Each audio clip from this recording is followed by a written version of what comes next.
Now on Golfing World, another chance to learn from one of the current stars in world golf. Today, our resident pro, Mitchell Spearman, looks at the man who, for most of the last 10 months, has been the world #1. Got the pleasure today to look at Luke Donald's golf swing. Now, Luke's got a beautiful classic swing.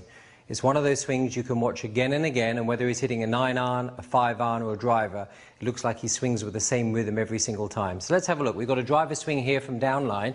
As you can see, Luke sets up to the ball in a beautiful way, lovely balance, poise, set up at address, everything's ready to go.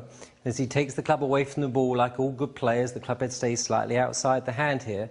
And then as he continues back to the top of the backswing, we notice that he slightly increases his knee flex as he goes back. But the interesting thing is, as he gets to the very top of the backswing, in this particular swing here, we can see the club is aiming ever so slightly left, and the left wrist is bowed, and the right wrist is a little bent under. So at the top of the backswing, his left wrist gets a little bit bowed, his right wrist gets under, the club face therefore gets a little bit closed here at the top of the swing, so we say it's laid off and a little bit shut.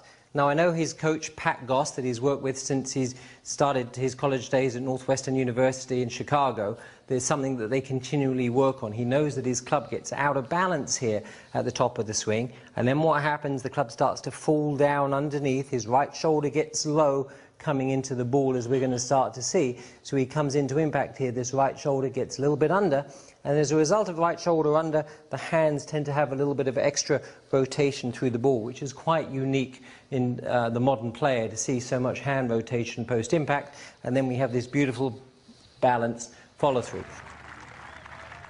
To me, it's always fascinating to look at a guy who's been #1 in the world, is obviously a beautiful player that has got a great short game, and he practices his short game on a 2-to-1 ratio to